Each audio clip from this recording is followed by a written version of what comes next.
রংপুর গ্রামে ঠুডার লাস্ট প্রান্ত মেঘনার দেখা যায় না।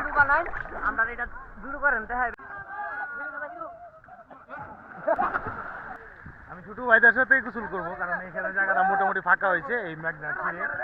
তো আমরা এখানে একটু সাঁতার কাটি।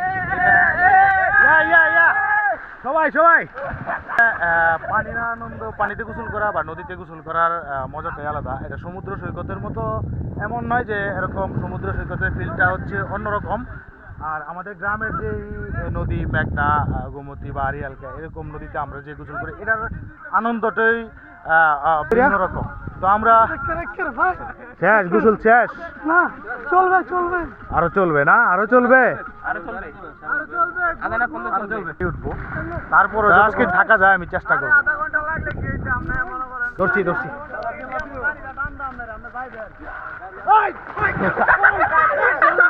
মজা মজা পাইছি, মজা পাইছি। তো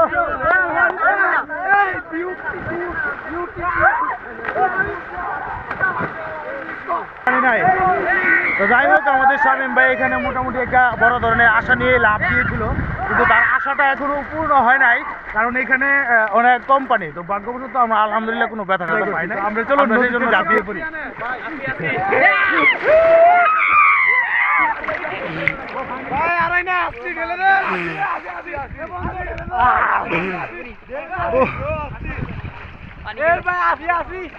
আমি তো বেশিক্ষণ থাকতে পারি না, সাঁতারও কাটতে পারি না, হাড় দুর্বল বলাই চলে।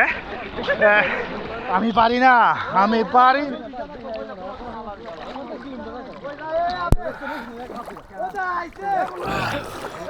পানি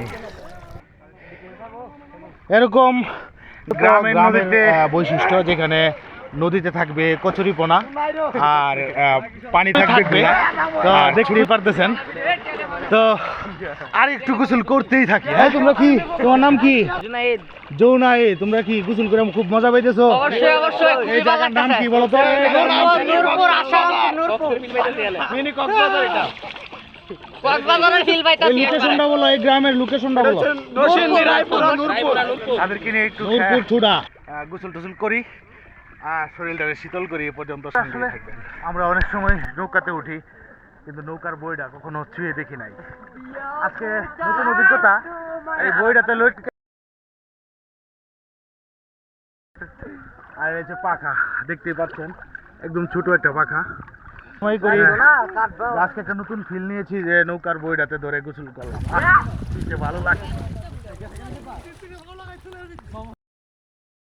ছোট্ট একটা চায় উড়ানি, মাছ আছে, মাছ দেখি দেখি, কই কই চিংড়ি মাছ, বিশাল বড় চিংড়ি, একে মারা গেছে মনে হইতেছে ভিতরে। এইখানে নদীতে সাবান আর শ্যাম্পু দরকার নাই, সাবান আর শ্যাম্পু আছে, সেটা দিয়ে মনে হয় আমার হবে বা অভ্যাসের কারণে আমরা লাগাইতেছি। দেখি কতক্ষণ থাকে, তো সঙ্গেই থাকবেন। আর হচ্ছে শামীম ভাই সাবান লাগা, সাবান না মানে মূলত শ্যাম্পু সারা শরীরে মেজাজ করে নিছে। তো আমাদের আজকের গোসল শেষ, আমরা এক ফিল পেয়েছি আজকে।